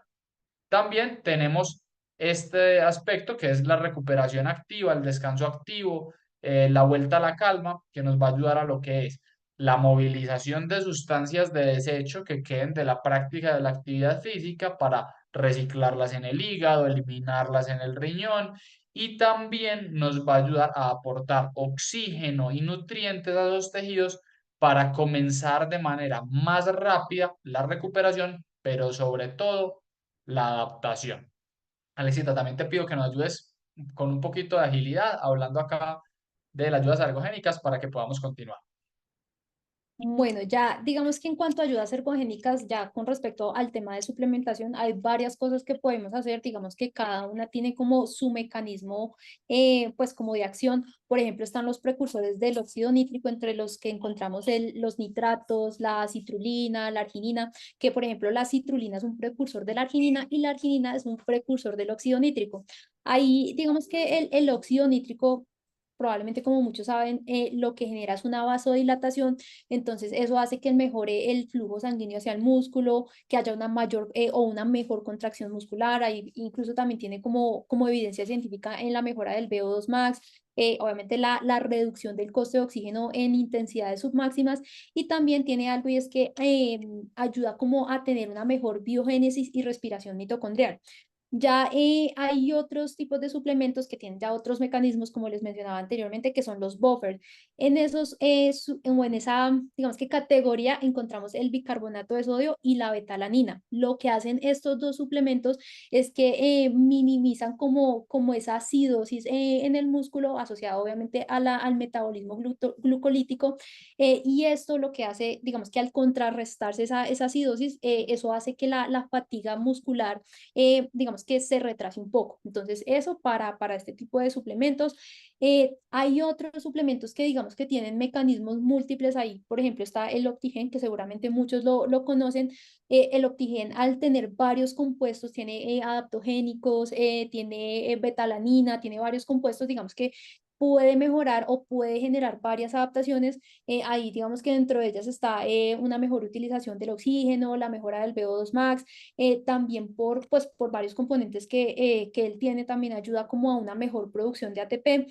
Y también, como les mencionaba, al tener la betalanina, eso también hace que se reduzca y se amortigüe como esa acidosis a nivel muscular.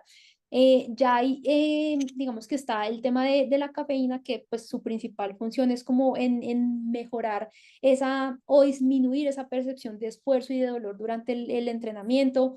También tiene, digamos, como beneficios en la parte cognitiva, y es que aumenta la concentración y el enfoque. Entonces, esos son como los mecanismos principales y como las ayudas ergogénicas principales para la adaptación. Cita, muchas gracias. Con lo que está de moda, también queríamos traerles este, sobre todo porque nos interesa que ustedes se vayan con cosas muy prácticas. Esta es una ayuda terapéutica para la recuperación. Se llama una inmersión en agua fría. Es diferente a la crioterapia, ¿sí? La inmersión en agua fría consta de sumergirse depende del estudio científico que le damos, desde 1 minuto, 3 minutos, 5 minutos, hasta 8, incluso algunos dicen hasta 12 minutos en temperaturas por encima del cero. Ojo que hay muchas personas que están metiendo casi que eso en negativo, pero por lo general estamos hablando de 12 grados centígrados, 15 grados centígrados, no son temperaturas cercanas al cero, y esto promueve la recuperación. ¿Por qué? Porque disminuye la inflamación, disminuye el dolor muscular al día siguiente. Pero ojo, que la investigación científica lo que nos ha demostrado es que estar realizando esta práctica de manera habitual, no en la competición, sino durante el proceso de entrenamiento, disminuye la hipertrofia muscular, disminuye la ganancia de fuerza. Entonces, esta es una estrategia muy útil para utilizar dentro de la competencia, para evitar esa inflamación muscular y para mantener alto mi rendimiento en tareas de competición. Pero no es una buena estrategia cuando lo que yo estoy pensando es mejorar en el largo plazo. Por eso le hacíamos la diferenciación en el inicio entre recuperación, que es para esto sí se utiliza, y adaptación, que acá estaría afectándolo. Alexita, te dejo por acá ayudas ergogénicas para la recuperación. Bueno, digamos que aquí en estas ayudas ergogénicas ya para la recuperación, digamos que voy a empezar haciendo un paréntesis, y es con este primer suplemento que vemos, que es la melatonina. Porque digamos que si bien obviamente pues ayuda en la recuperación, en lograr un sueño profundo, digamos que su objetivo final, o el objetivo final de que nosotros tengamos un sueño de buena calidad, es finalmente, como lo decía Pablo, esa adaptación. Entonces, digamos que lo incluimos en esta seccioncita, pero también obviamente nos va a ayudar como en lograr esas adaptaciones pues durante el sueño, porque sí, obviamente el utilizar la melatonina, digamos que nos ayuda a tener una calidad de sueño más profundo. Y lo que pasa precisamente es que en esas fases o en esos ciclos de sueño profundo nosotros, por ejemplo, regulamos muchas cosas a nivel hormonal, reparamos muchos de nuestros tejidos. Entonces, importante abordar como el tema de la calidad del sueño. Entonces, este suplemento obviamente nos va a servir para la recuperación, pero digamos que principalmente también puede pues utilizarse en miras de las adaptaciones. Ya hay otros dos suplementos que son el tart cherry y la curcumina. Estos dos suplementos, digamos que su propiedad principal es el ser antioxidantes, y lo que pasa con eso es que esto ayuda como a neutralizar esos radicales libres que se producen por el estrés oxidativo que generan las altas cargas de entrenamiento. Entonces, esto agiliza un poco más la recuperación. Aquí con estos dos suplementos hay que hacer una claridad, y es que son suplementos con los que nosotros tenemos que tener mucho cuidado cuando estamos buscando generar adaptaciones. Generalmente uno los recomienda en el periodo competitivo, son muy útiles, por ejemplo, cuando uno está haciendo una carrera por etapas y necesita o tiene un tiempo muy corto de recuperación. El Tart Cherry puntualmente puede ser de mucha utilidad. Pero ya digamos que fuera de ese momento sí hay que hacerse uso de este con mucha precaución, tratar de que no sean dosis muy elevadas. Por ejemplo, ya digamos que en la preparación uno lo podría utilizar, por ejemplo, después de un entrenamiento muy exigente, por ejemplo, esos entrenamientos de alta duración y alta intensidad, generalmente el día después tenemos como, pues como un descanso activo o un descanso total. Entonces, por ejemplo, en ese día de descanso lo podríamos de pronto utilizar, pero sí cuidando mucho como el tema de la dosis.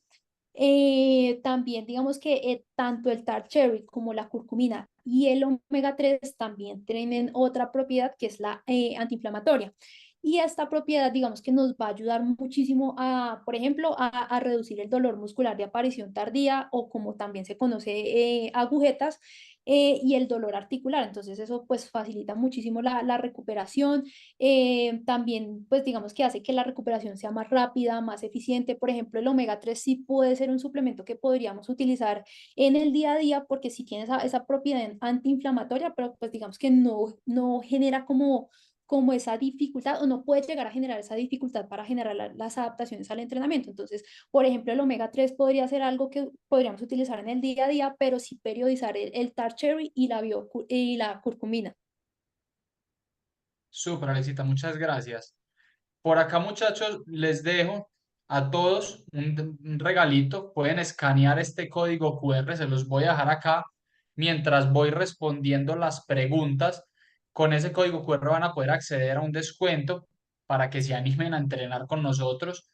De verdad es un servicio súper personalizado. Tenemos toda clase de ciclistas, desde ciclistas profesionales, ciclistas que han estado en World Tour, en el Pro Team, casi digo Pro Continental, en el Pro Team, que han estado en equipos continentales, juniors, muchos ciclistas amateurs, podios en el Gran Fondo Nueva York, este año el segundo en la clasificación general del Gran Fondo Nueva York entrenaba con nosotros, campeones de muchos grandes fondos entrenan con nosotros y también tenemos algunos entrenadores que dentro de su perfil está más enfocada a la salud. O sea, son personas que atienden deportistas que tienen como objetivo eh, lo que es mejorar su perfil hemático, mejorar su perfil lipídico, mejorar su composición corporal, estar vigilando todas esas respuestas inadecuadas que puede tener el corazón y pueden ser detectables desde el análisis del entrenamiento. Entonces, acá les dejamos este QR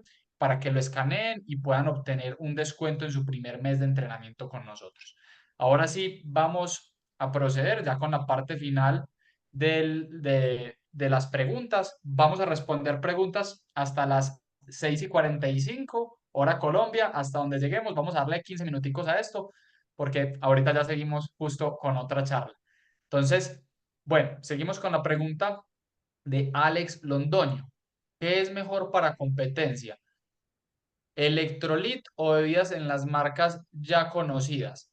Mira, lo mejor para la competencia es ese hidratante que contenga una buena cantidad de carbohidratos y sodio y al que tú ya estés acostumbrado. Hay un error muy grande y es que para las competencias buscamos productos más caros que porque son mejores. Y si nuestro organismo no está acostumbrado, lo que terminamos haciendo es metiendo las patas y sintiéndonos súper mal en la competición. Entonces, calcula cuántos gramos de carbohidrato necesitas para la competencia, como te lo acabamos de enseñar, y a partir de ahí, mira si con el electrolit te va a alcanzar o no, y si no, pues busca un producto que tenga un aporte mayor y lo vas probando durante el entrenamiento.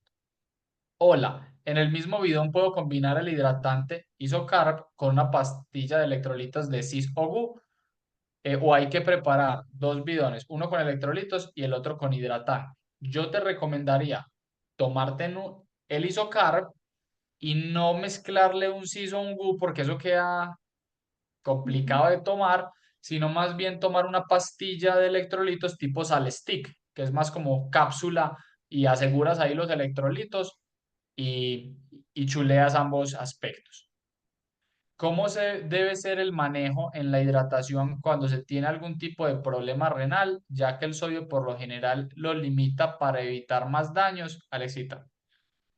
Bueno, ahí digamos que en ese tipo de casos especiales, ahí digamos que lo primero que tenemos que mirar es cómo está por ejemplo, la tasa de filtración glomerular actualmente, pero sí digamos que uno por principio sí es importante como reponer lo que perdemos dentro del entrenamiento. Entonces ahí, por ejemplo, digamos que como primera medida, algo que yo recomendaría muchísimo es precisamente hacer esa tasa de sudoración, mirar cómo están esas pérdidas de líquidos, cómo están esas pérdidas de sodio, qué tan concentrado en sodio está ese sudor, porque eso nos va a dar la pauta exactamente de qué vamos a tener, qué tanto vamos a tener que reponer y qué tanto vamos digamos que ya con respecto al sodio vamos a tener que suplir. Entonces, digamos que en ese tipo de casos, que sí, obviamente el manejo de líquidos y de electrolitos es complejo, digamos que la recomendación principal sería que hiciéramos esa tasa de sudoración, porque si, digamos que lo que perdemos dentro del entrenamiento, sí o sí tenemos que reponerlo, pero en estos casos tiene que hacerse de manera como muy exacta. Entonces, sí sería como bueno, pues primero evaluar esa partecita. Listo. Por acá Tomás nos pregunta, ¿la durabilidad es igual a la resistencia a la fatiga? Tomás, bueno, te voy a decir, depende de qué autor estemos leyendo, ¿sí? Hay muchos autores que nos dicen que sí, que la durabilidad es lo mismo que la resistencia a la fatiga, pero hay otros que nos dicen que no, porque nos hablan que la resistencia a la fatiga está más asemejada al TTE, al Time to Extenuation. Entonces depende mucho del autor y hay veces nos complican con estas palabritas porque para uno significa una cosa y para otro otra. Digamos que en esta charla estamos hablando de la durabilidad, como la capacidad que yo tengo de replicar un esfuerzo a la misma intensidad o cerca a la misma intensidad después de una gran cantidad de gasto energético. ¿Por qué? Porque como te digo, hay algunos que hablan de y eso pudiera ser resistencia a la fatiga, la capacidad de generar energía después de una gran cantidad de energía. Pero hay gente que dice que no, que la resistencia a la fatiga es más la capacidad de sostener una intensidad X en el tiempo. Entonces, ahí depende mucho del autor que estemos leyendo, pero para muchos autores será lo mismo, para otros serán dos conceptos diferentes. Valentino nos dice, si incluyes MCT en el durante, yo me imagino que son triglicéridos de cadena media, ¿qué cantidad de gramos de carbohidrato sugieres? Bueno, ahí digamos que el incluirlos no implica una disminución en el aporte de carbohidratos, digamos que vendría siendo algo extra, entonces pues no, digamos que eso no varía porque igual como les decía, en esos entrenamientos sí también pues hay algo de utilización de carbohidratos y más o menos esas son las cantidades para suplir como esas demandas o esa utilización de carbohidratos. Ya digamos que esos triglicéridos de cadena media, digamos que vendrían siendo adicional, que obviamente también vamos a utilizar porque como lo hablábamos, pues también se hace utilización de ese sustrato energético. Entonces, no, digamos que no cambiaría el aporte de carbohidratos. Y que yo, la verdad, no buscaría un aporte demasiado grande de triglicéridos de cadena media, sobre todo cuando existen altas intensidades. De pronto los utilizaría más como en las ultradistancias, me parecería una muy buena ayuda. El uso de café previo al entrenamiento, ya sea para entrenamientos de baja y media demanda, en ayunas y no, la verdad no entiendo cómo está redactada la pregunta, qué pena ahí con el asistente anónimo. Eh, ¿Con qué tipo de aceites es más recomendable realizar la preparación? También te pido disculpas porque no sé a qué preparación nos estás refiriendo. Aldair Moto nos pregunta, muchos de estos geles traen cafeína. ¿Cómo puedo asegurarme que la cafeína no vaya a afectarme durante el entrenamiento o la competición? Listo, Aldair. Recuerda que la dosis de cafeína es de 3 a 6 miligramos por kilogramo de peso. Si tú quieres que la cafeína se sienta, te recomendamos de 3 a 6 miligramos. Recomendamos el 3. Te puedes ir hasta el 6, pero la verdad es que la diferencia en el efecto entre el 3 y 6 es casi ninguna.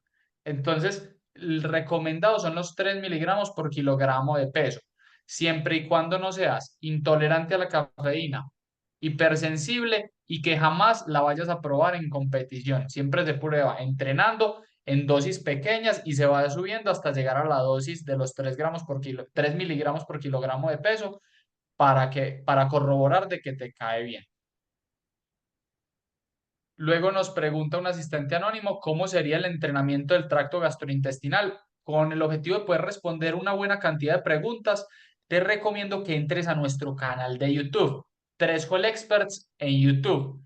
Y el último o penúltimo video que publicamos es el entrenamiento del tracto gastrointestinal. Es una charla de casi una hora dictada por Alexandra explicando todo, todo de cómo se hace, paso a paso, todo el protocolo. Entonces te recomiendo esa charla.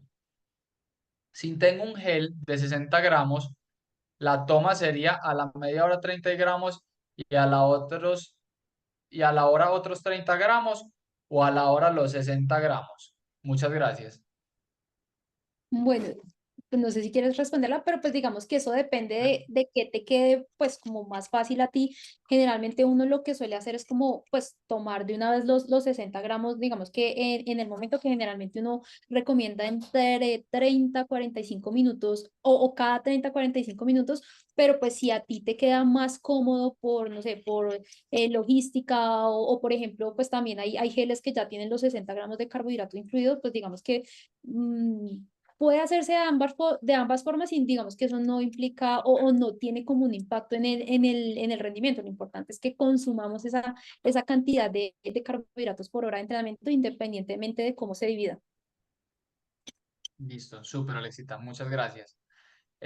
¿Hay alguna estrategia de alimentación y o hidratación que reduzca el efecto del ácido láctico en los músculos? Lo primero es que no queremos reducir el efecto del ácido láctico. Acuérdate que el ácido láctico primero es el lactato, ¿cierto? Y no genera dolor muscular. Eso es algo que se decía antes, pero que ya se descubrió de que no es así, que realmente es un sustrato energético y un precursor de sustrato energético. El lactato no es malo. ¿Qué podemos hacer de pronto para ese dolor de piernas cuando hay veces arrancamos y, uy, se nos hincha la pata, como dicen algunos por ahí? Calentar bien, asegurar de que nuestros tejidos estén bien vasodilatados. También te recomiendo ver en nuestro Instagram un video que habla sobre la remolacha, ¿sí? Que es que trae, pues que aporta nitratos y esos nitratos tienen un efecto vasodilatador que pueden ayudar a disminuir esa sensación. Entonces te recomiendo ver ese videito en Instagram, es muy cortico, pero puede ser una buena opción, un suplemento a punta de remolacha, teniendo en cuenta que eso no es para el ácido láctico, sino para mejorar la vasodilatación en los tejidos y de pronto tener un poco menos de la sensación de claudicación que genera a veces iniciar con alta intensidad.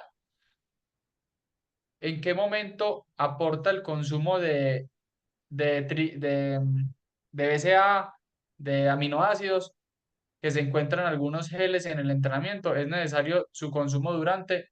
La respuesta es no, muchachos. A menos de que estemos hablando de ultra endurance, que puede entonces encontrar alguna necesidad, pero no era el tema de este webinar.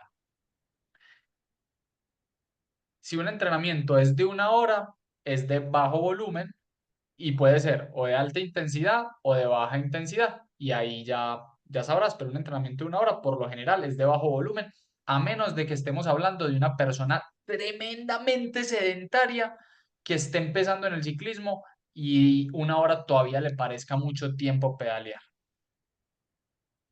Los carbohidratos en un entrenamiento de alto volumen y alta intensidad deben ser simples o complejos. Te lo dejo responder a ti, Alexita. Bueno, digamos que ahí como lo habíamos hablado, digamos que tiene un poquito de mayor prioridad los de, digamos que de absorción rápida o simples, pero pues digamos que también como parte de ese entrenamiento pues se realiza en una zona más bajita, digamos que también podríamos como ir jugando con eso, por ejemplo, en la primera parte escoger esos carbohidratos de media absorción, no totalmente complejos, porque recordemos que esos carbohidratos complejos generalmente digamos que algo que tienen es como un aporte de fibra alto y sí, eso es una de las cosas que nosotros tenemos que cuidar dentro del entrenamiento, pero sí, digamos que en ese tipo de entrenamiento uno se inclina un poquito más por los simples o los rápidos, pero también podríamos jugar con los que son de absorción media. Excelente. Muchas gracias. Eh, Maximiliano, ¿cómo podemos aportar fructosa si lo que consumimos no trae fructosa? Bueno, ahí digamos que pues los alimentos o los alimentos normales, pues hay algunos que sí tienen como cierta participación de la fructosa. Por ejemplo, el que más se conoce es la miel. Podría ser una buena opción, por ejemplo, un sanduchito, no sé, con miel o con mermelada y miel puede ser una buena opción. Obviamente también hay frutas que también pues tienen fructosa y ahí digamos que también resalto ese tema, y es que muchas personas piensan que la fruta, por ser fruta, tiene mucha fructosa, pero en realidad tiene de los dos, tiene glucosa y tiene fructosa. Pero hay de pronto unas frutas que tienen un poquito más de fructosa, por ejemplo, la pera, la manzana, el mango. Por ejemplo, los dátiles también son muy buena fuente de fructosa, entonces podríamos incluirlos dentro de los entrenamientos como para mejorar esa relación glucosa-fructosa, pero también es bueno tener en cuenta que, pues, digamos que al hacerlo con el alimento no tenemos una noción exacta de qué tanto nos aporta de fructosa, qué tanto nos aporta de glucosa, entonces sí es un poquito como controlar qué tanto aportamos de cada cosa. Entonces, por ejemplo, ahí cuando uno busca lograr como por encima de esos 90 gramos de carbohidrato, precisamente la recomendación es sí, obviamente, pues incluir alimentos que aporten un poquito más de fructosa, pero también es bueno como variarlo con alimentos deportivos para tratar de cuidar un poquito más esa relación, porque obviamente con el alimento deportivo ya sabemos exactamente cuánto nos aporta de glucosa y cuánto de fructosa. Súper, Alexita, gracias. Emanuel Ortiz Castrillón, si es el Emanuel que estoy pensando, ese es pupilo mío. Espero que esté siguiendo ahí bien los pasos en su emprendimiento. Entonces, un saludo para Emanuel Ortiz. Pregunta, ¿cómo funciona el tema que mencionaste de convertir el lactato en energía? No voy a profundizar mucho a nivel bioquímico porque nos queda poquito tiempo y quiero responder bastantes preguntas, pero hay dos opciones. Cuando yo voy a generar energía dentro del músculo y tomo esos glúcidos, ¿cierto? Y digamos que por la alta demanda energética y o la falta de oxígeno en los tejidos, eh, no lo puedo hacer por vía oxidativa, lo termino haciendo por la vía no oxidativa, generando piruvato y el piruvato convirtiéndolo en lactato.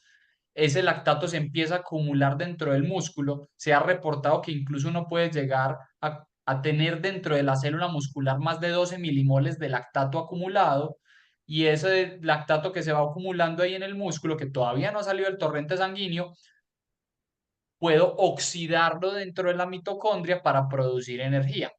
Y ese exceso, y ahí ya es una de las formas que se obtiene energía. Y la otra forma es que ese exceso de lactato que se produce, que ya no es posible mantenerlo dentro de la célula muscular, va a salir al torrente sanguíneo, va a viajar hacia el hígado y en el hígado, mediante el ciclo de Cori, va a reciclarse nuevamente para volver a través de la vía de los glúcidos a ser utilizado como fuente de energía, muy a grandes rasgos. Eh, César Valencia pregunta, ¿el arroz integral no es recomendable como carbohidrato previo? Yo te diría, si estás en un proceso de control de peso o de recomposición corporal, me parece totalmente adecuado. Si no estás en eso o estando en eso tienes un entrenamiento de alta intensidad o competición, lo ideal es que no sea integral porque esa fibra, que es lo que lo hace integral, disminuye la capacidad de absorción de ese carbohidrato en el intestino y lo que queremos es que se absorba para poder generar la intensidad. Los nitratos de la remolacha se pueden tomar como un recovery en entrenamientos de larga duración o intensidad. No es un recovery, no aporta proteína y la proteína es fundamental en el proceso de recuperación. Y recordemos que los nitratos, su efecto ergogénico es sobre la producción de óxido nítrico en el torrente sanguíneo que facilita pues que facilita como esa apertura y mejora ese el rendimiento en esfuerzos en el umbral y sobre el umbral. O sea, es más una ayuda ergogénica para utilizar antes de la competición que después. Emanuel Castellani nos pregunta, precompetición o preentreno con intensidad, bajo o alto volumen, la cafeína, café, digamos, sería mejor dentro de la hora previa, no 1 o 2 horas, como los carbohidratos, proteína, eso funciona en función del efecto ergogénico buscado. Emanuel, sí, perdón, me reí leyéndolo, pero el efecto máximo de la cafeína viene apareciendo entre los 45 minutos y la hora. Entonces, sí es bueno aproximarlo un poquito más a la hora donde yo busco el efecto, no solamente al inicio del entrenamiento, sino, por ejemplo, si voy a hacer una carrera de 5 horas y el momento clave es una subida faltando 1 hora para el final, pues yo me lo tomo 40, yo me tomo esa pastillita de cafeína 45, 50 minutos antes de ese momento clave. Y bueno, muchachos, ya incluso nos pasamos un par de minutos más. Me apena un poco, pues, no poder seguir contestándoles las dudas en este momento. Y vamos a hacer una cosa, porque la idea no es dejarlos con las dudas. Ojalá se animen a entrenar con nosotros. Ya saben, en el código QR pueden escanearlo y van a tener un descuento para que se animen a entrenar con nuestro equipo que es extremadamente calidoso. Y también vamos a abrirles un espacio en nuestro Instagram. Búsquenos en Instagram como @threshold.experts y les vamos a poner un cubito de preguntas para que hagan estas preguntas que no alcanzamos a responder por el tiempo del webinar y puedan dejar ahí ustedes las preguntas y se las vamos respondiendo por privado o en público para que no se queden con las preguntas. Les pedimos paciencia. Hoy durante la noche estaremos cargando el cubito para que ustedes puedan hacer las preguntas ahí en las historias de Instagram. De nuevo, muchas gracias a todos y bueno, espero que les hayamos gustado. Muchas gracias a Training Peaks por prestarnos este espacio y a ti, Alexita, porque nos trajiste una información supremamente valiosa. Incluso yo me llevo eh, varios temas muy chéveres y te lo agradezco profundamente.